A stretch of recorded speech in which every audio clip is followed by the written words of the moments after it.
Alors, qu'est-ce que vous me dites? Euh, Chrétien de Vroy, je ne sais pas pourquoi, qu'est-ce qui se passe avec les modérateurs? Alors, d'accord, mais l'Allemagne n'est pas composite comme la France, l'Italie ou l'Espagne. L'Allemagne est un bloc culturel énorme qui comprend même l'Autriche et une partie de la Suisse. Bertrand du Guesclin. Oui, bah, tout à fait, mais chaque pays a son histoire, bien sûr. Moi, bien sûr que l'Allemagne, mais l'Allemagne a connu son unité très tard par rapport à la France. Vous savez très bien que l'unité de l'Allemagne, hein, elle se fait autour de Guillaume II, c'est 1870.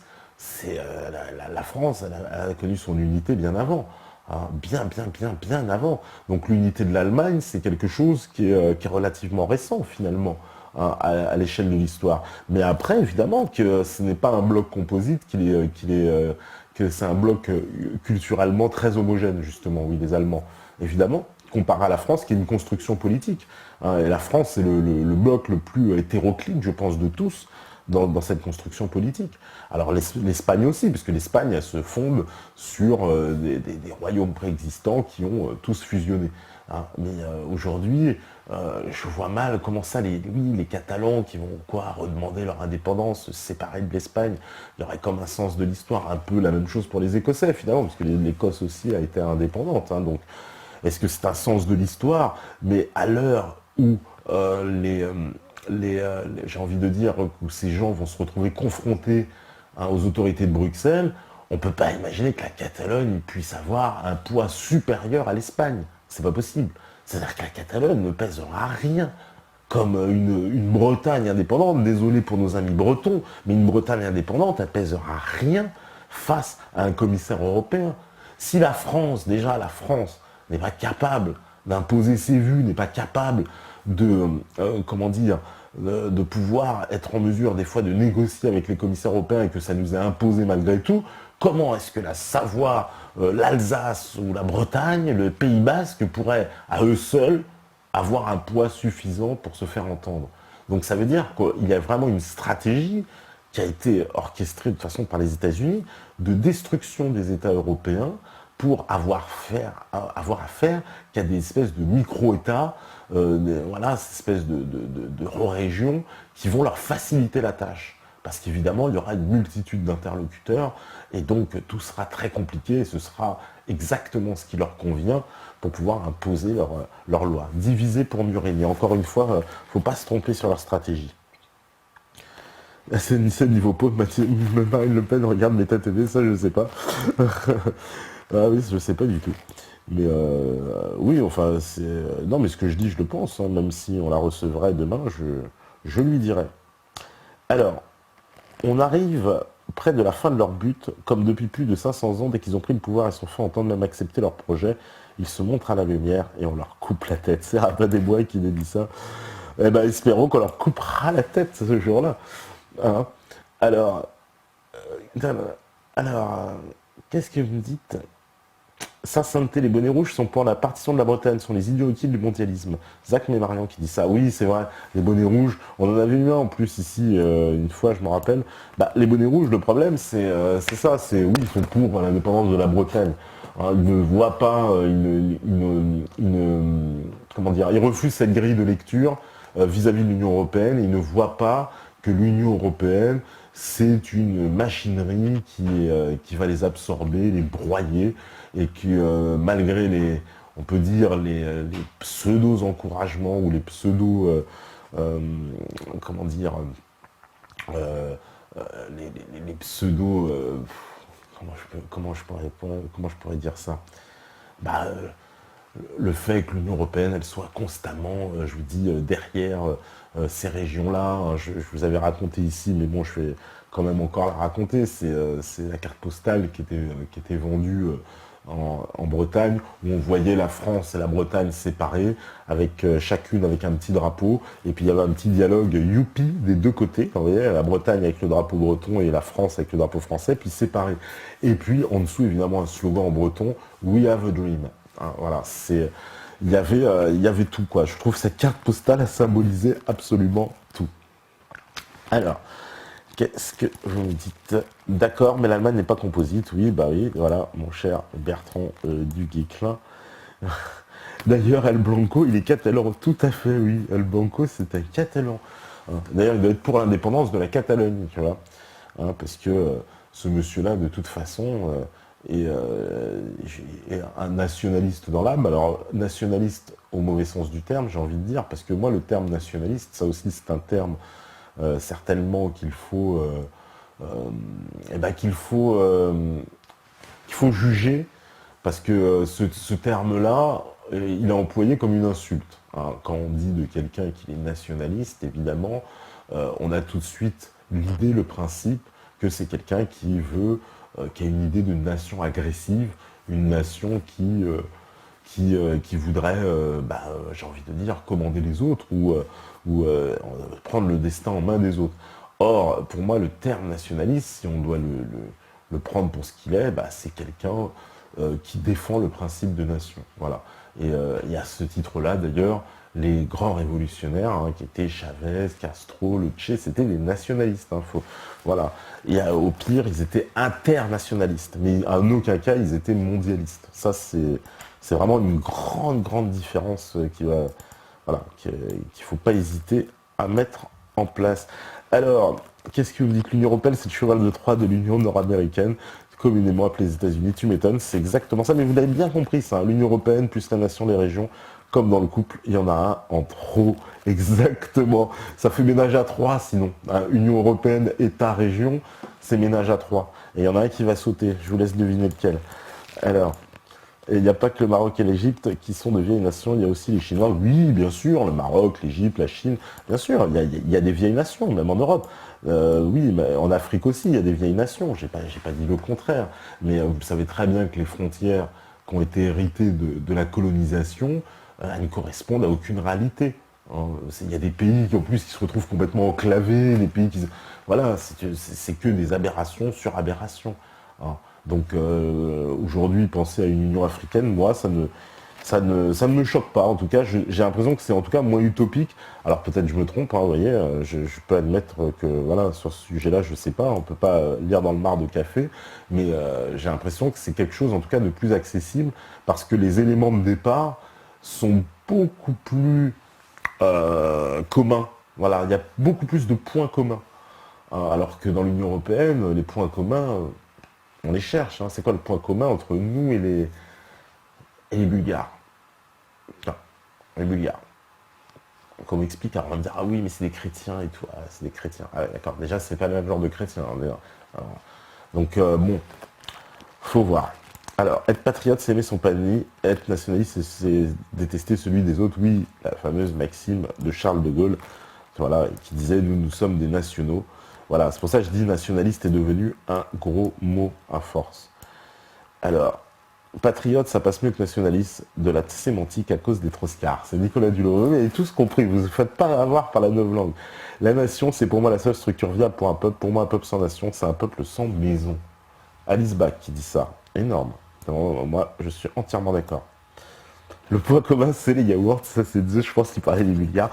Tu m'étonnes, c'est... Ouais, voilà, on kiffe les yaourts. Bon, ok. Tepa, je pense qu'il y a deux types de dissidents, l'électoraliste et celui qui ne croit plus que c'est par l'éducation populaire que le changement sera fait. Pour un électoraliste, malgré tout, ce qu'on peut reprocher, il est plus, selon moi, intelligent de voter FN qu'UPR, qui n'a, en raison de son manque de réseau dans les institutions, absolument aucune chance d'arriver au pouvoir. Je me classe dans la seconde classe de dissidents, mais je comprends tout à fait ceux qui décident de voter FN. Voilà. Oui, ouais, parce que oui, le FN, c'est vrai qu'il a plus de réseau, plus de poids. Maintenant, si l'UPR arrive à présenter régulièrement des candidats dans les élections, ils vont finir aussi par avoir des résultats, hein. J'en doute pas, je pense. Alors, sont pas fous les anciens, ils allaient vivre en majorité dans les climats cléments, le Maroc, à part les Berbères du Nord. Il ne devait pas y avoir grand-chose il y a 1500 ans. Alors, un royaume, je rigole, trop aride, le Sud était catholique. Il suffit de voir les rituels kabyles ou berbères avec le pain. Ils étaient sous l'Empire romain, il n'y avait pas de royaume. QSR. Ah, ça y est, ça s'embrouille sur l'histoire du Maroc.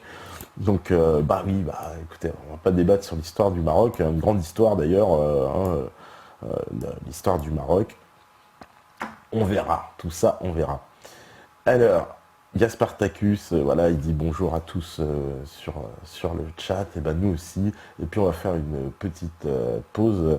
Or, l'Union européenne comprend des protestants, des catholiques, des orthodoxes qui ont une vision du monde irréconciliable. Tu m'étonnes. Eh ben, j'espère que on va tous finir par s'entendre parce qu'on n'aura pas le choix, il faut vivre ensemble. C'est comme ça, c'est comme dans la France, il va falloir qu'on vive ensemble et on n'a pas le choix. Vous voyez, c'est comme vous allez vivre avec Meta TV et vous n'aurez pas le choix, même ceux qui nous aiment pas, hein, et ben tant pis, on est obligé de vivre avec eux quand même et ils sont obligés de vivre avec nous. C'est comme ça. Donc on va faire une pause et puis on revient après. Il y a Hakim Rebeu-des-Bois qui sera avec nous et comme ça il va nous interpréter en plus des petites chansons pour ceux qui adorent la musique parce que vous êtes des comment dire, des mélomanes sur Meta TV, hein, n'est-ce pas? Et ben, penses-tu inviter Bassam Tam? Oui. Je te réponds tout de suite, Sivnou, oui.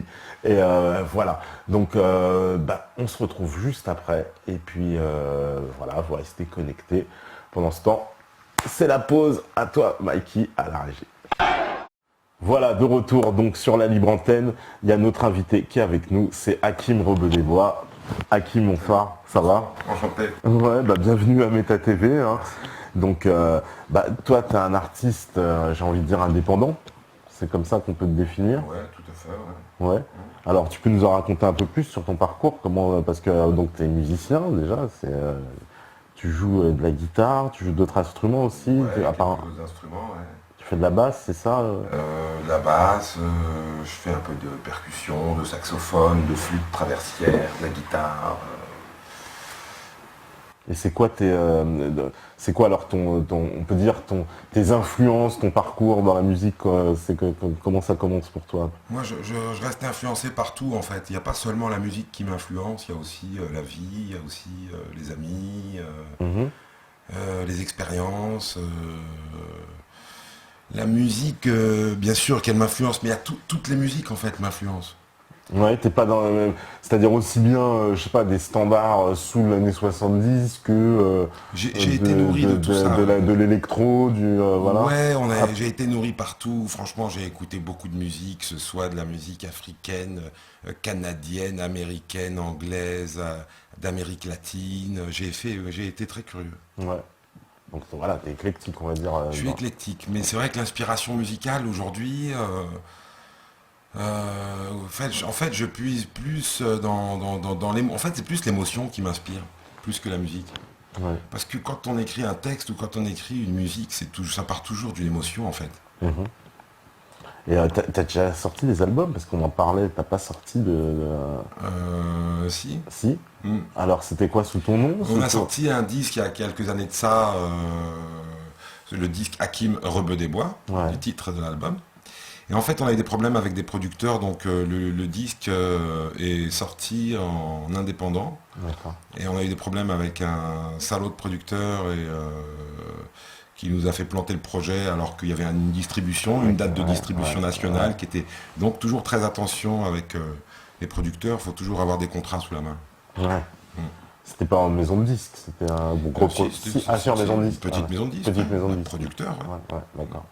Non, parce que bon, les producteurs, parce qu'il y a les grosses majors, enfin, tu sais. Non, c'était pas une major. Ouais, c'est pas une- Le premier album, je l'ai sorti chez une major, c'était Les Attaqués, c'était chez Sony. Ouais. Mm. Et ça s'est bien passé, cette expérience, alors Le groupe, oui, les tournées, oui, les concerts, oui, jusqu'à ce qu'on signe avec eux pour sortir l'album. Et là, qu'est-ce qui s'est passé, c'est-à-dire, Oh, c'est vieux, c'est compliqué. Mmh. En fait, faut savoir que quand on est artiste et qu'on a un petit projet musical qui commence à faire boule de neige, à un moment donné, le problème est que quand les grosses majors ou les gros producteurs vous tombent dessus, ça brise l'énergie en fait du groupe. Mhm. Le groupe, c'est une bande de potes qui au final fournissent une certaine énergie. Et cette énergie, elle peut complètement être altérée, anéantie, pourrie par justement des signatures. Par exemple, la première raison est que ça change toute l'énergie, tout l'équilibre du travail qu'on avait mis en place. À l'époque, admettons, nous, pour notre expérience,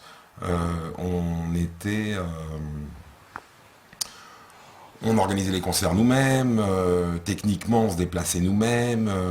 Donc le jour où on a signé et qu'on s'est retrouvé avec beaucoup de choses organisées plus par nous, du coup ça nous a déstabilisés.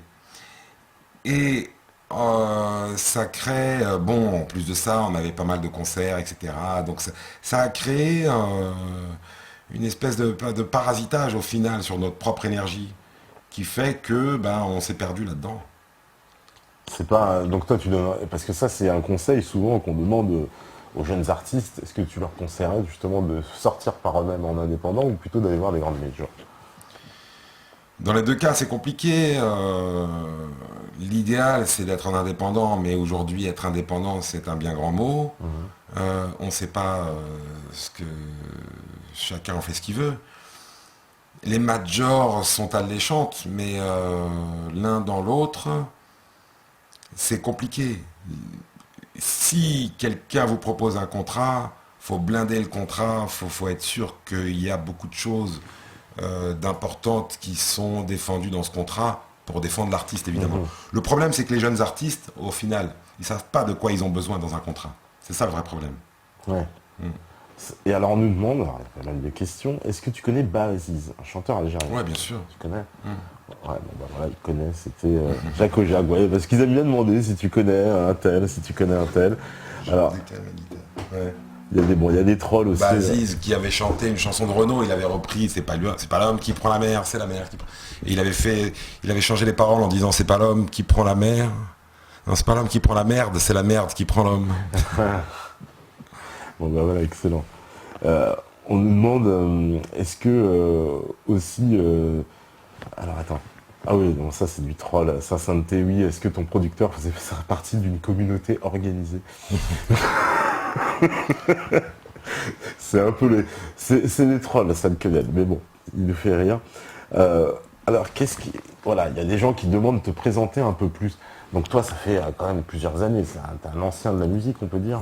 Ouais, tu peux le dire, attention. Attention, c'est pas Charles Trenet. Attention, je suis un jeune homme, plein de vigueur. Bah, j'ai trouvé une formule, figure-toi.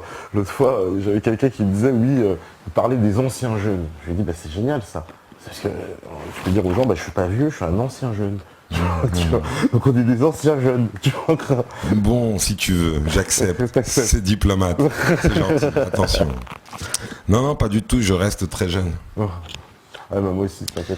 Non, l'expérience musicale, je n'ai pas plus que peut-être des gens plus jeunes que moi. C'est de toute façon, chacun a son parcours, chacun a ses expériences. Et voilà, mais non, mais toi, t'as fait des concerts et tout. C'est quand même le circuit professionnel de la musique, quoi. Oui, je sais pas quoi te dire parce que mon expérience, j'ai envie de la partager, certes, et en même temps, c'est pas que je veux me montrer sous un nouveau jour, mais pour moi, chaque expérience est nouvelle au final. Et donc, je veux dire, t'as beau, d'ailleurs, chaque soir de concert, il y a toujours une nouvelle galère ou un nouveau bonheur que t'as pas vu, même si t'as déjà fait 500 concerts. Tu vas arriver dans tel lieu, il va encore t'arriver quelque chose d'autre qui ne t'était jamais arrivé, même si tu as fait 500 concerts avant. Donc voilà, c'est ça l'expérience, ça m'a appris ça. T'as bougé partout, en France, à l'étranger aussi? Ouais, un petit peu à l'étranger, pas loin, pas beaucoup, mais un petit peu. En Europe? Un petit peu, en Angleterre, en Belgique, en Espagne, en Suisse, en Italie. Et qu'est-ce que tu penses justement de... tu vois, puisqu'on parle des majors, on va dire que le business quand même de la musique, c'est un énorme business quand même aujourd'hui. On parle d'industrie d'ailleurs musicale. Et ici, il y a quand même un grand débat qu'on a ouvert depuis longtemps sur la perversion de cette industrie musicale.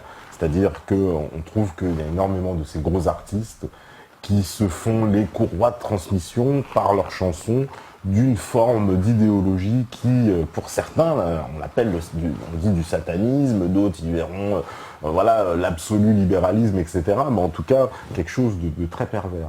Et est-ce que toi, tu fais le même constat ou tu trouves que c'est exagéré comme constat de cette industrie musicale actuelle? Voilà, t'as employé des grands mots, tu me dis du satanisme, forcément. Oui. Je leur prêterais même pas cette sur-prétention de manipulation. Moi, je dirais que c'est juste des abrutis qui abrutissent les gens à des fins commerciales. Et ça reste au contraire très primitif, très archaïque, très préhistorique. Il y a une propagande derrière. Oui, mais tout ce qu'ils défendent, ce n'est que la loi du plus fort, donc c'est préhistorique. c'est plutôt vil et préhistorique, tu vois, c'est pas quelque chose d'intelligent. Parce que dire que c'est des organisations qui font tout ça à des fins politiques, etc., je suis d'accord, mais je trouve que c'est leur prêter trop de prétentions qu'ils n'ont pas, puisqu'au final, ça reste toujours pour justement une forme de, comment dire, ouais, de contrôle ou de manipulation. Donc c'est toujours la loi du plus fort, donc ça veut dire du plus riche, donc du plus puissant, et donc c'est archaïque, donc c'est vilain, c'est vraiment c'est des méthodes de brute, c'est la mafia en fait. Donc oui, je réponds oui en te disant tout ça.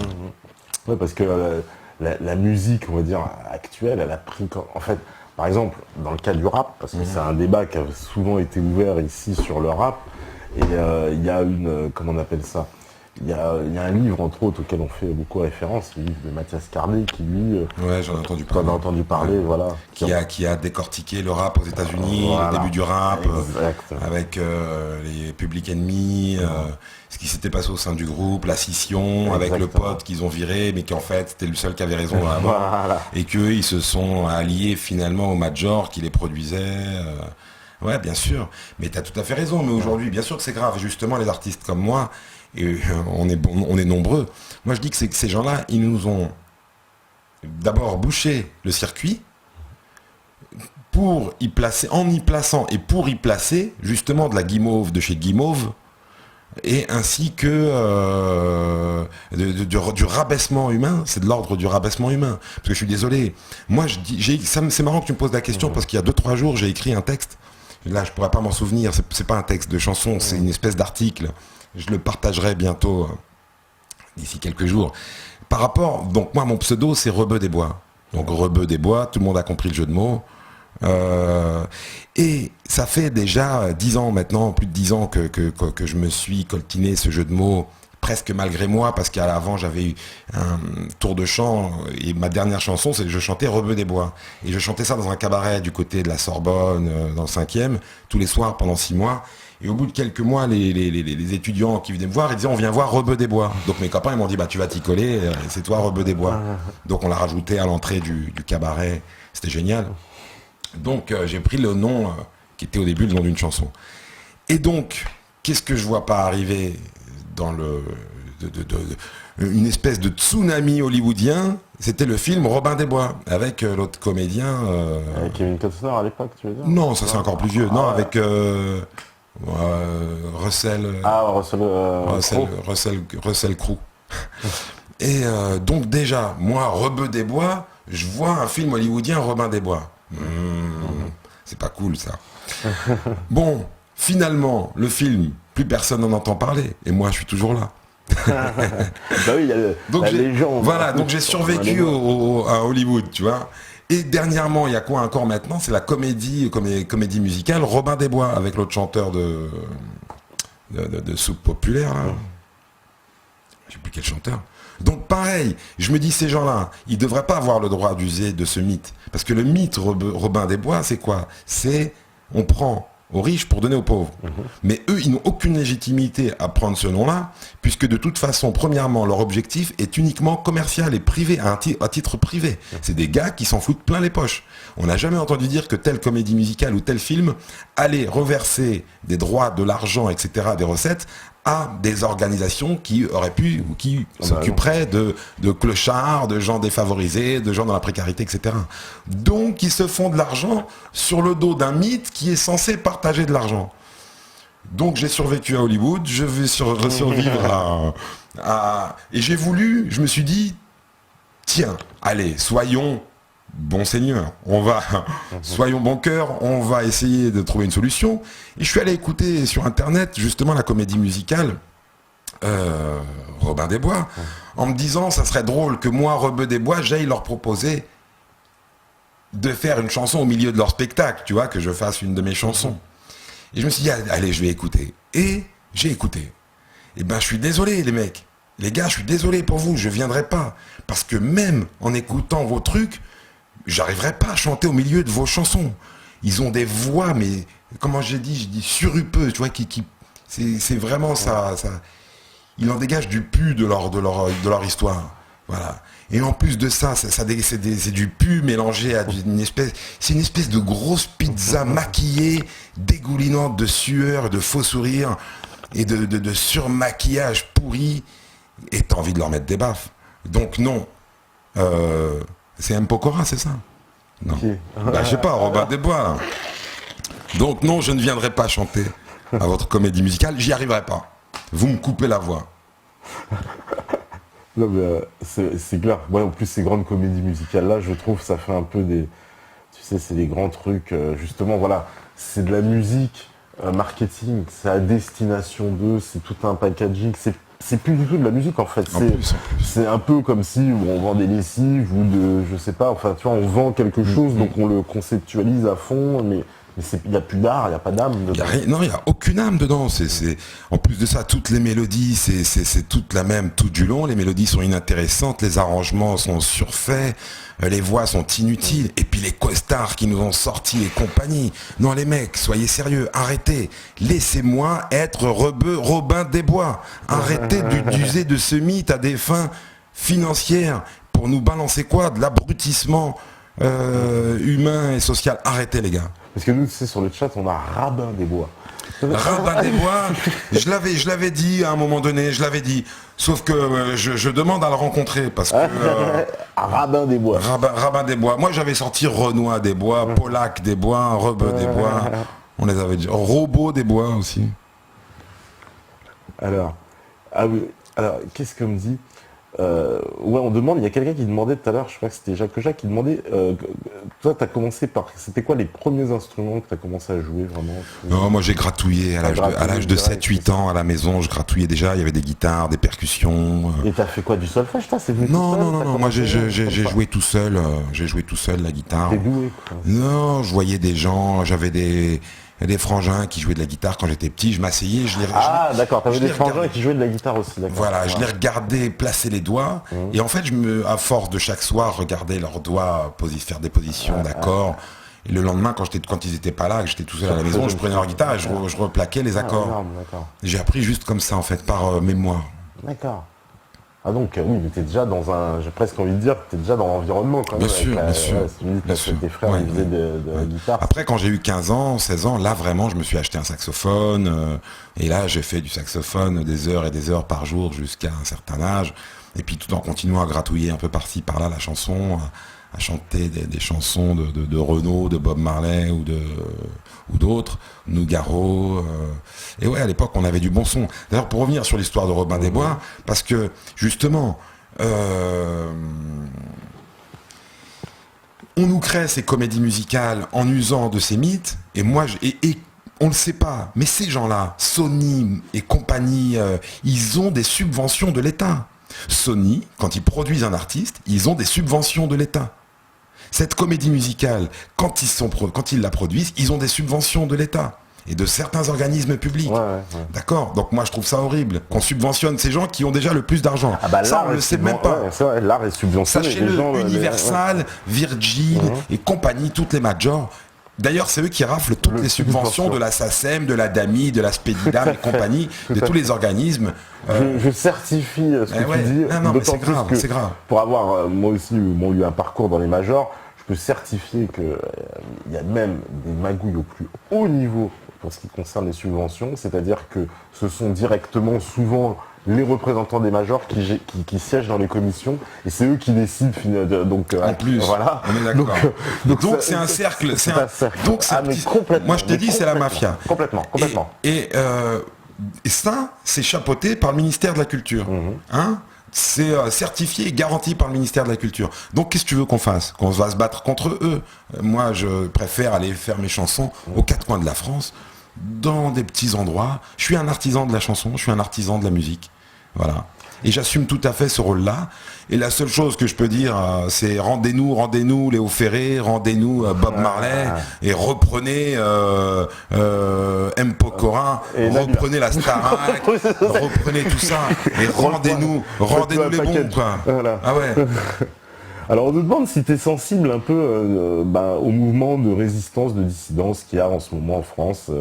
avec des personnalités, même comme Dieudonné, Soral, etc., toute cette mouvance, est-ce que tu es sensible à ce qui s'en passe? Sensible, je ne peux être que sensible. Ouais. Bien évidemment, je suis sensible à tout ce qui m'entoure. Non, mais ça te touche vraiment ou... Non, parce qu'il y en a qui s'en foutent. Hein. Non, ça me touche, bien évidemment que ça me touche. On parle de problèmes super compliqués, de liberté d'expression. En plus de ça, il y a sur la sellette et en premier lieu le conflit palestinien. Et donc, bien évidemment que je suis archi touché. Bien évidemment. Okay. Très touché. Et qu'est-ce que tu veux, c'est pareil, c'est encore le pot de terre contre le pot de fer. Ouais. Moi, je me dis qu'ils se mordent un peu ils se marchent sur le pied, parce que de toutes les façons, on le voit bien dans les banlieues, sauf certains petits quartiers parisiens bourgeois où ils sont archi protecteurs et conservateurs, et que c'est tellement cher que le peuple d'aujourd'hui, de la France d'en bas, se réserve la banlieue et ne va pas piétiner les trottoirs du 16e ou du 6e. Mais ça va arriver bientôt. Ouais. Voilà, donc je vais te dire, moi je me dis, je reprends la phrase, faites l'amour, pas la guerre. Ouais. Et si on regarde bien les populations qui arrivent des quatre coins du monde, ils se reproduisent en faisant l'amour, et d'autres essayent de les écraser en faisant la guerre, mais on leur a dit depuis longtemps, faites l'amour, pas la guerre. Donc continuez à faire la guerre, on vous aura avec l'amour. Non mais t'as raison, c'est vrai. Ouais. Parce qu'on vit... mais non, parce qu'on va pas prendre les armes. Moi, mon arme, c'est ma guitare.